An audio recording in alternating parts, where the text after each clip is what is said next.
when this is coming up and there's just a witch hunt, but IBC should be able to outrightly just say, no, I'm sorry, this you're not able to qualify to run for this election because of this and this and this, and unless you go and find other reprieve, then you're not going to admit into the election. So IBC needs to be strengthened. There needs to be legislation to strengthen IBC to be able to do that. And what Safin is raising is very important. How come we've been able to implement like the 6 of the resolution? Because you mentioned earlier on that the solution doesn't even lie in the hopes and promises that everybody uses in sticking the constitution. But this is one chapter that somehow has been very elusive. Nobody seems to know where the children are. The people who have the training purposes is both Parliament and the Bishop.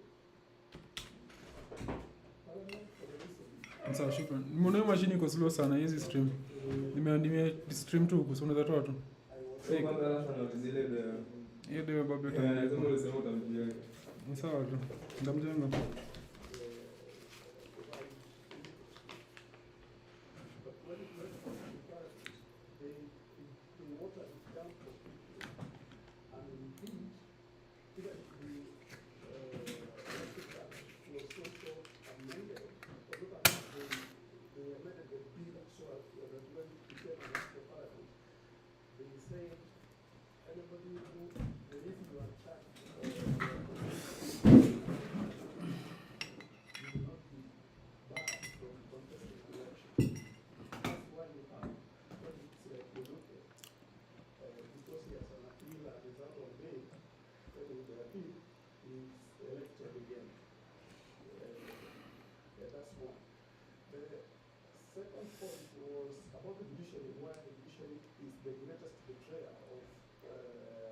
Cheki, Kevo.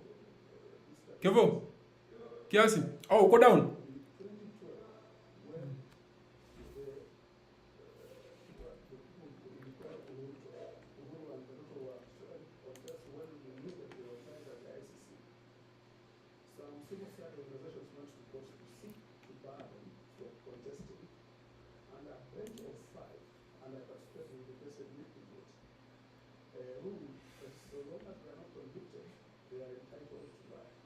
So you have a situation prayer, and that's why they start saying you cannot bar anyone from protesting.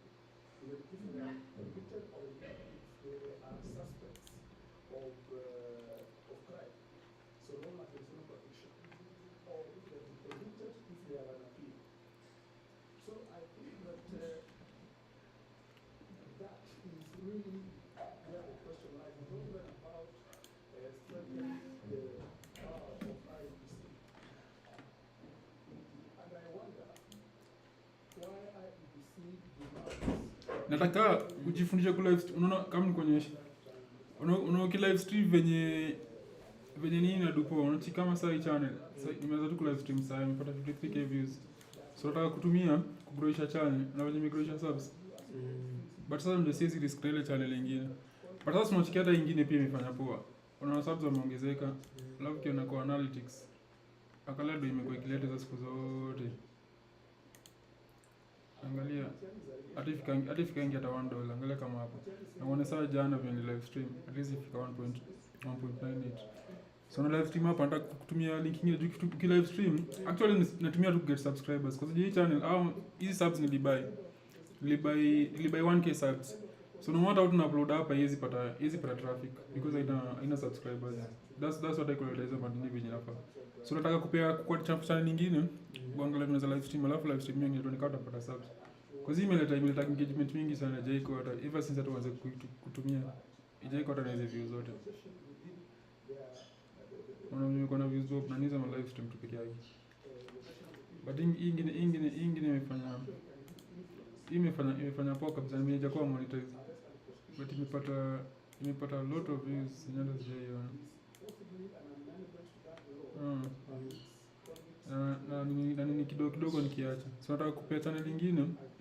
Alafu enda tu angalia ujifundishe ku live stream alafu niambie kwata. Tuone kama tutapata na ma subs kadhaa.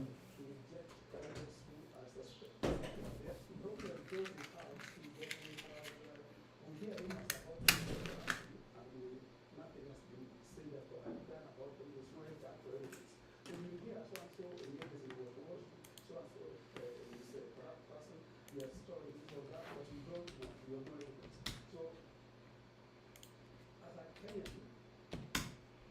feel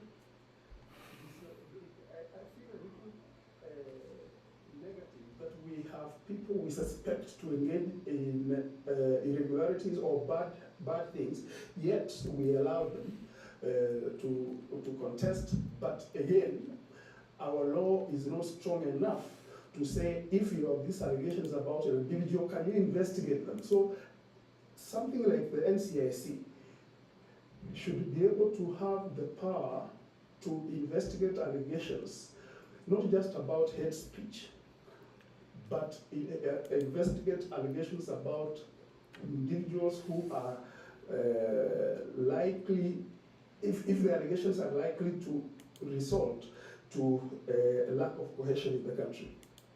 But if you are waiting like the police that one must first report a crime for it to be investigated, then you have difficulty. People commit crimes and and duck. Yeah. And they obliterate the evidence against them. They bribe those people who are probably victims of that crime, or the crimes against the public generally. If nobody has an interest to go and report to the police, or if I come to the media and make an allegation about theft of public resources, the police will say, come and give us your statement. Yeah. Sometimes we don't have the hard evidence, but we need to have capacity to investigate information that we hear in the public. The National Intelligence Service ought to be able to provide whatever intelligence they have, especially around crime and around theft of public resources, so that the investigative agencies can now, get the evidence from the NSIS or NIS, and then they use it to prosecute. But we see the police concentrating on not even investigating, punishing petty offenders. You find that what they call zoning of hotspots of crime, whether it's related to elections or other.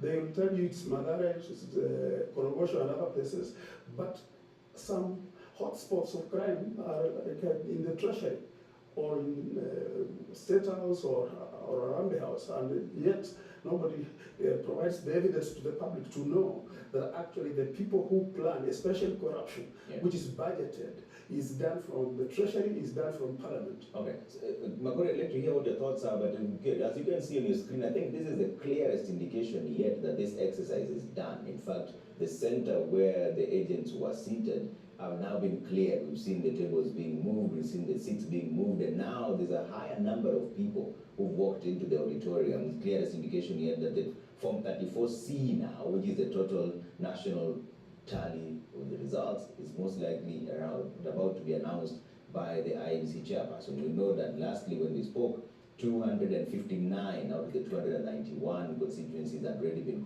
checked, confirmed, and declared. Only 32 were remaining, and considering they were doing them in batches of 20, 30, it means there's just one more announcement and almost all the 32 should be done. But also, the people coming in, we're getting an update from the jury that this is a clear indication that the ceremonies before the declaration are in earnest. But Makori, why have we been unable to implement Chapter 6 in your view? Two things.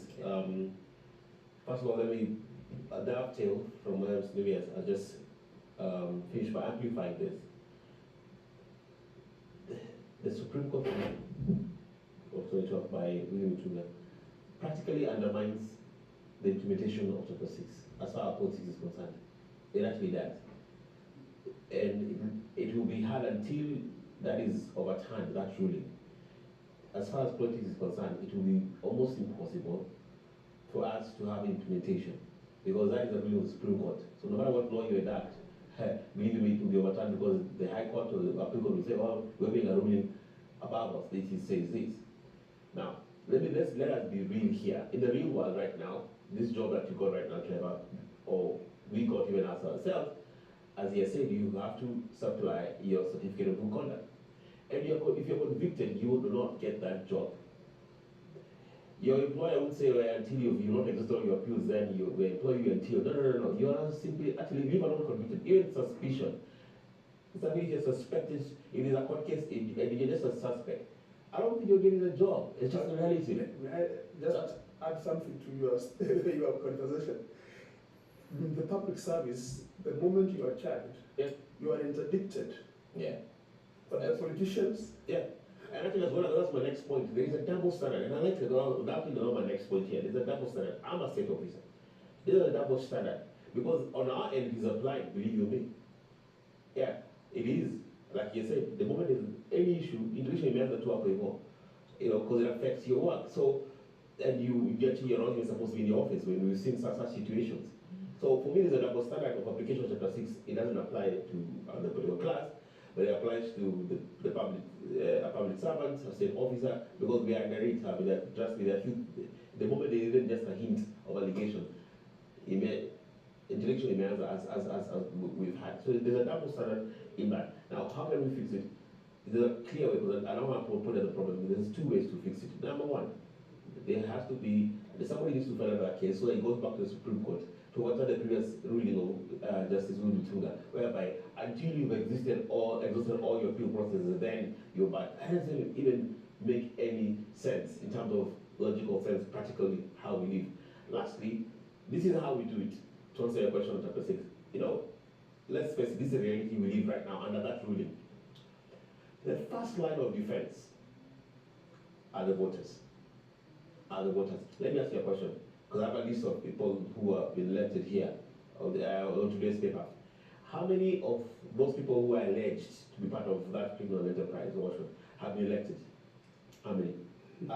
Practically almost all of them. yes. That's why I That's why I asking. Yeah. Should we be concerned? Because that warning came before Kenyans, took to the ballot. Yeah. And we are seeing the outcome of this election. But then let me ask you then, in this, you've given an example of a public servant and how it applies when you're being employed and you have, something questionable about your character or integrity. It stops there. Yeah. But in this case, it's the voters who sort of are the employers in this equation.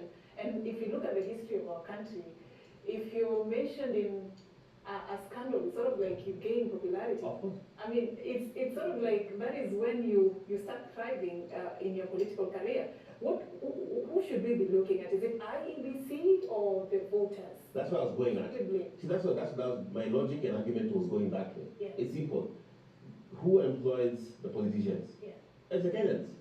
So if somebody has a conviction already, or is suspected to have proceeds of crime, or there's a court case, then logically speaking, you don't employ somebody like that in your house. If a house will come out, the way they call house managers these days, if they come and they have that record, I don't think you let them take care of your children or in your house or trust them with your property.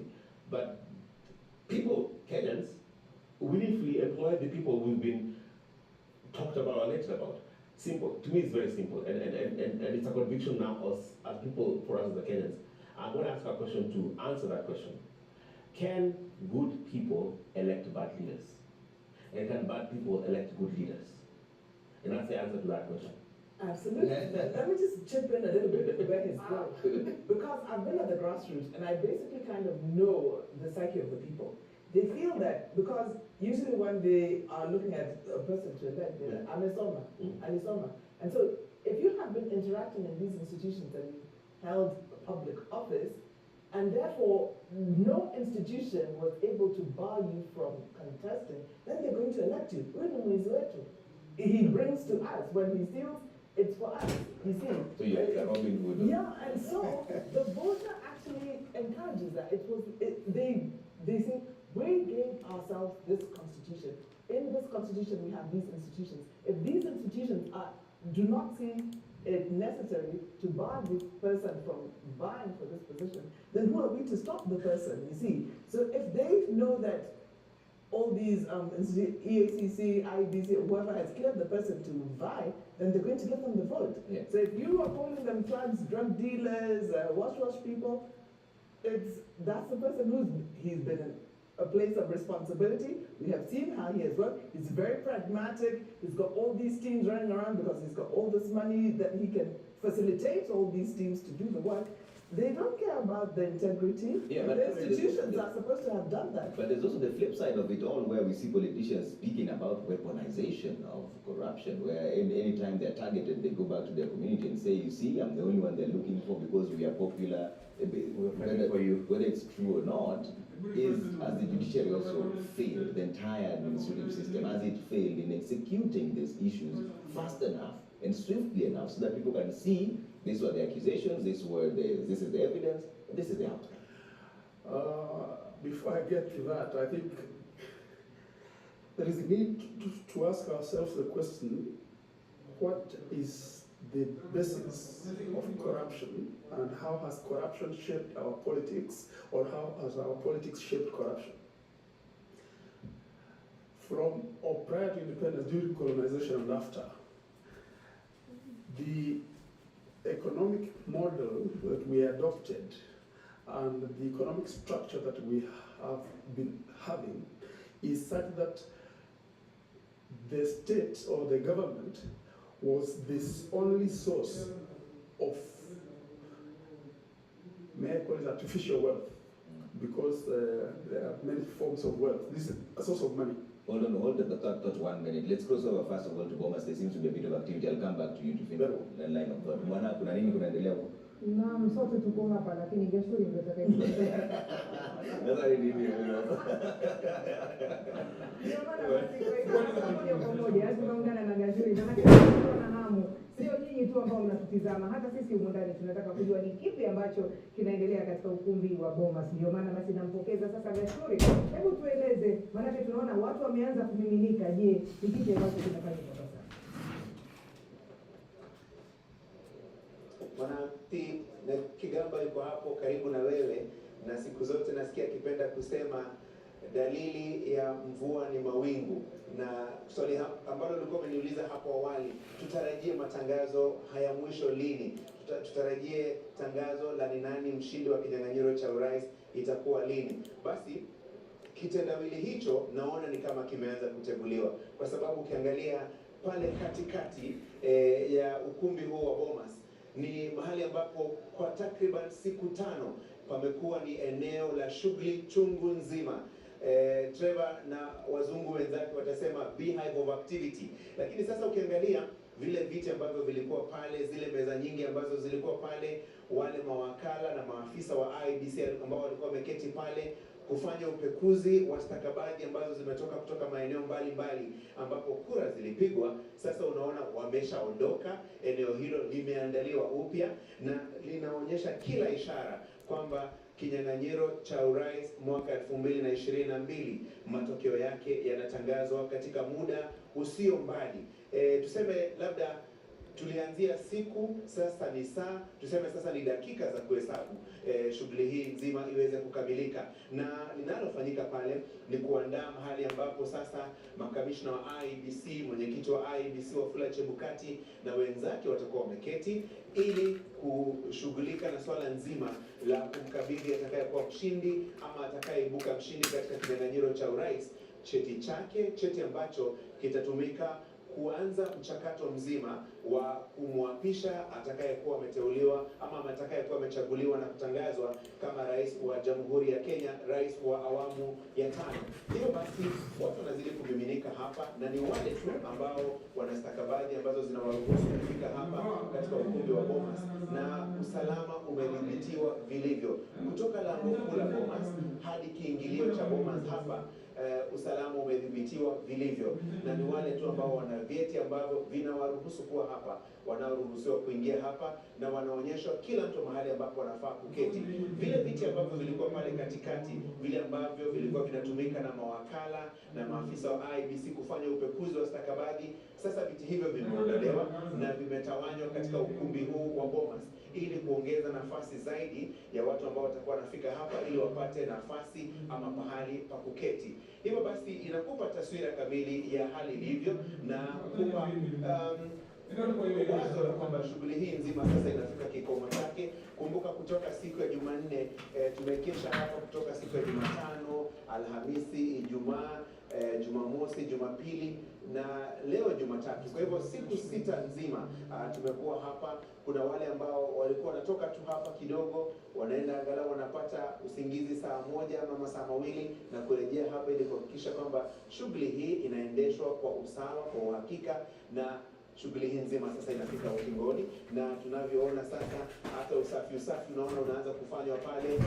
Mpiga picha wetu Agia anaweza kukuonyesha kwamba kuna usafi ambao unafanywa pale katikati ya ukumbi ili shughuli nzima ya kumpokeza cheti yule ambaye ni mshindi katika kinyang'anyiro hiki cha urais aweze kufika hapa, na naamini kufikia sasa, kwa sababu yamesalia tu maeneo bunge 32 matokeo yake ya kutangazwa. Zoezi la kwanza bila shaka litakuwa ni kutangaza matokeo hayo kutoka maeneo bunge 32 na kisha baadaye zoezi nzima la kuanza sasa kuandaa ile fomu 34 cha fomu 34C. Fomu hiyo ambayo inanakili matokeo yote ya kinyang'anyiro cha urais kutoka vituo vya kupigia kura 46,229 na vile vile maeneo bunge 290 pamoja na lile moja la wale ambao walipiga kura kutoka ughaibuni, ukipenda the diaspora constituency. Hivyo basi ni kusubiri tu, na punde tutakapopata taarifa zingine bila shaka nitaweza kuwajulisha watazamaji wetu. Hivyo basi lao ni kutulia papa hapa katika runinga ya Citizen, watizame tu yote yatakayokuwa kufanyika katika ukumbi wa Bomas. Iwapo hauna stakabadhi ambazo zinaweza kuruhusu kufika hapa katika ukumbi wa Bomas, usipoteze muda wako kuja hapa kwa sababu hautaruhusiwa. La muhimu zaidi na rahisi zaidi ni kutulia hapo, tazama runinga ya Citizen, pale vile vile Citizen Digital, uweze kuona yote ambayo yanafanyika katika ukumbi huu wa Bomas, kilele chake ikiwa ni kumpokeza cheti yule ambaye atakuwa ameshinda katika kinyang'anyiro cha urais. Mwanahamisi. Na kabla sijaendelea, pengine Safini ulikuwa una lipi ambalo unataka kumuuliza Dashuri pande huko? Bila shaka Dashuri, kabla hujaondoka pengine tukujua, let me now switch to what I mean. I was wondering how about that. But I just wanted to know, we are seeing evidently that the Bomas of Kenya is actually filling up. Have you been able to spot any familiar faces in terms of the agents of the political candidates? And of course also earlier when you were speaking to us, you told us that results of about 32 constituencies have not been officially made public by IEBC. Have you also been told as to whether they'll start by announcing those results first, or any information on what is coming next from IEBC? Safin, you had started very well. I hoped you would go on with the Kiswahili, but be it as it may, yes, we are told by the IEBC officers that what will happen first is the declaration of the 32 constituency results, just like has happened for all the other results from the other constituencies. The 259 so far that have had their results verified, validated, and declared here at the Bomas of Kenya. And thereafter, what will follow is the process of preparing the Form 34C. Remember, these a process of formulating these results. You know, these are results flow from the polling stations to the constituencies, to the county, and eventually to the National Tallying Center here at the Bomas of Kenya. And there's a reason for each of those places to have, you know, an opportunity to interact with the results. Remember, at the polling station, in 2017, it was declared by the highest court in the land that these, what we call the supremacy of the polling station, that the results that are declared at the polling station are, and that is why the Form 34A is processed. And thereafter, the Form 34A is posted to the portal, and a copy taken also to the returning officer in the constituency. Remember, once the tabulation has been done by the returning officer at the constituency level, he or she also has to send the results on the portal and bring a physical copy to the National Tallying Center at the Bomas of Kenya. The county returning officers also have to interact with the presidential election results, because there is that constitutional requirement that the winning presidential candidate must get at least 25% in at least 24 counties, the total presidential votes cast. So it is also important for the returning officers to, at the county level, to tell us whether which presidential candidate has met the 25% threshold in their county insofar as that constitutional requirement is concerned. And so what has been happening here at the Bomas of Kenya, Safin, is the verification and validation of those results. All of them have been verified and validated, all of them, the 291. So what has basically not happened yet is the declaration of the results from the 32 constituencies whose results have already been made here. But remember, no changes whatsoever are being made to the results that are coming from the polling station, because that is the declaration that was made by the court. And Harun Dubi is there so he can give us the legal intricacies insofar as this process of tabulating and transmitting the results is concerned. So basically what is happening, I see quite a number of people have already made their way here. I have seen politicians, I've seen agents, I've seen various players across the political divide are here. I've seen Veronica Maina, the Secretary General of UDA, Gladys Boshole, who was one of the deputy chief agents. Earlier on, I saw Saitaba Wale Kanchori, who is the chief agent of the Azimio La Umoja one Kenya presidential candidate, Raila Odinga. I also saw Paul Mpoki, who is the chief legal advisor to Raila Odinga's presidential campaign. So quite a number of, I would say, familiar faces insofar as the presidential election is concerned. All of them here to just monitor the process and ensure that every every step of the process is being followed insofar as what is outlined and what is expected of these kind of an exercise is concerned. So quite a number of them are here, all of them waiting to hear from the IEBC chairman of Wafula Chebukati insofar as the final results are concerned. Remember, Safin, if you ask anyone here the last 3-4 days, each one of them was giving you their own results, telling you, we have tabulated, these are our numbers. And each of them was saying they have won. But eventually, the referee in this contest, Wafula Chebukati, will tell us who has won, who has not. Gashuri, actually, it's interesting that you bring that up, because that's what I was about to ask you next. Because when initially the tabulation began, IBC had two different screens. One would give the actual figures in terms of how many votes each has got after the official tally. Is that still up on the screen? Because yesterday, I think Commissioner Boya Molu was asked this, and he said that it was maybe just an IT issue and they were going to fix it. But is it up on the screen now? I don't think it was an IT issue. I think it was more of a strategic issue, Trevor, if you ask me, because initially we could see the final tallies insofar as the results that were verified and validated were concerned. They would give those results by polling station. Like, for example, I remember at one point they had done 13,225 out of 46,229. That was early part of the morning. But since then, that was the last posting that was on the main screen. Since then, nothing of the sort has happened. Actually, from where I am, right across me, I can see a screen, and all I can see are results that are being tabulated from the constituencies. Basically, more or less like what we are showing on Citizen TV. Once the results from the constituencies have been announced here at the polling, have been announced here at the Bomas of Kenya and declared. The results that let's say, for example, like now, what I can see are results from one of the constituencies. Let me just walk across to tell you which constituency whose result is on the screen. It is actually Gishugu constituency. Is what is being shown on the screens here. But the total tally that was being shown earlier on, nothing of the sort is happening. So basically, just waiting to see whether they will actually decide to do that again or not, insofar as declaration of these results is concerned. So no final tally is being announced on the screens. They said it was an IT issue, but I think it was more of a strategic issue, if you ask me, Trevor. Na Gashuri, pengine utueleze tu, manake kila mmoja macho yake yapo kwenye runinga na tunaona vile watu wanapozidi kumiminika hapo Bomas. Kuna yule mwingine ambaye anadhani pengine hata yeye anaweza kuruhusiwa kwenda pale kwenda kushuhudia hayo matokeo. Pengine kulingana na itifaki, ni kina nani ambao wanaruhusiwa kuja hapo kwa wakati huu, ikizingatiwa kwamba jana pia tuliona viongozi wa Azimio pale walikuwa wamewekewa vikwazo vya kuingia ndani. Je, leo mambo ni tofauti ama ni kama jana?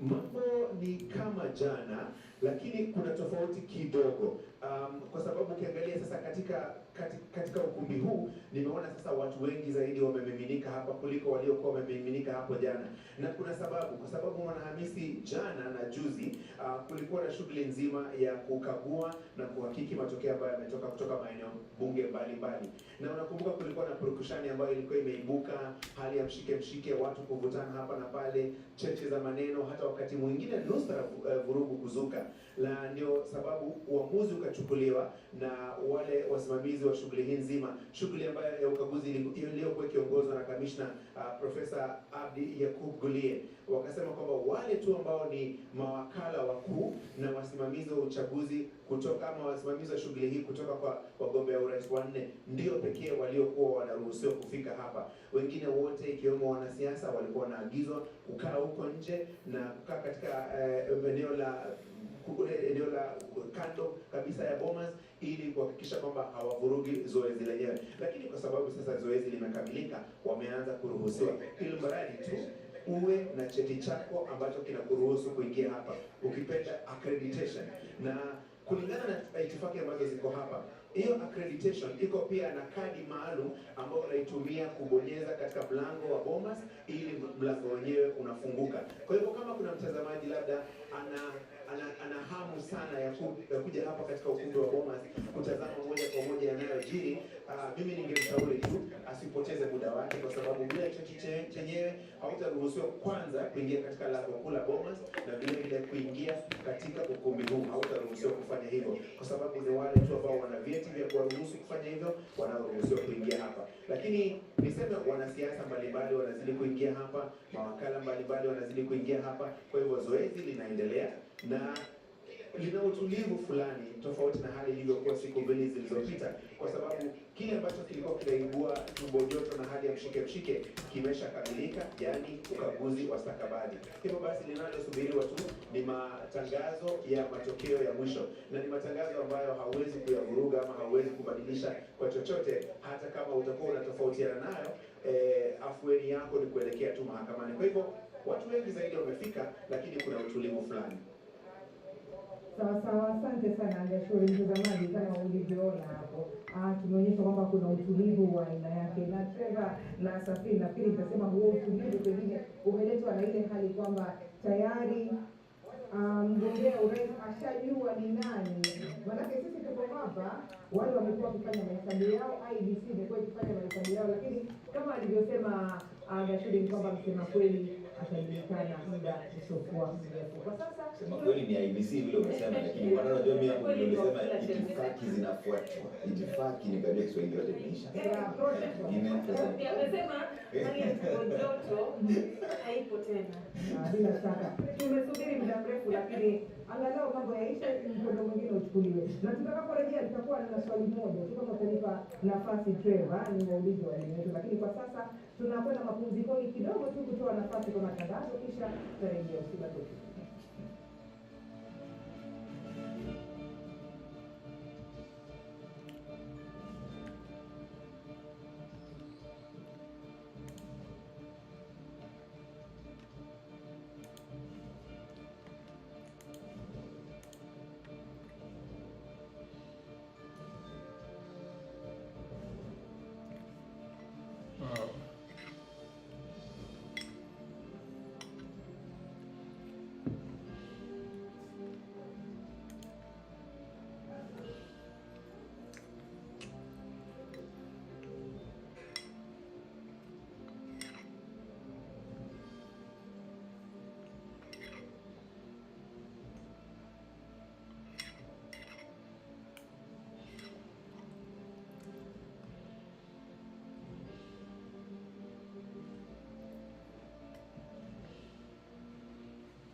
Mchunguzi, wewe ni fan wa Rao kama raia wengine ya kawaida.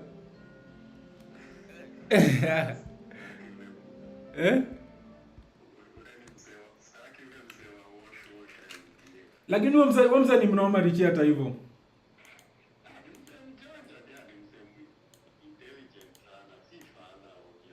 Unajua Rao na state mzima umepewa pressure na juu Rao venye alifanywa last time. Sasa alikuwa shashindwa mbali.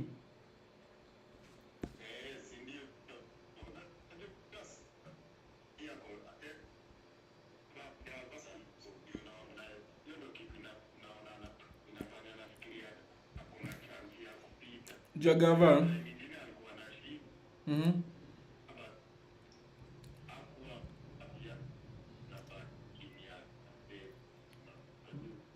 But yenyewe kusema kweli watu wamechoka naye. Watu wamechoka naye because una imagine hii ndio the first time amekuwa supported na state. Umeona? Na ndiye amekuwa na time hiyo design. Na kitambo last year venye alikuwa na easy time. I think Wakenya washachoka. Wakenya washakuwa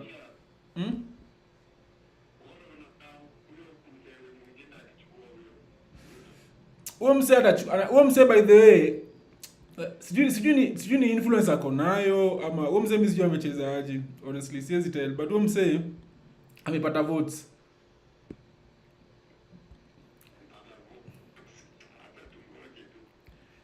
Sina tangazo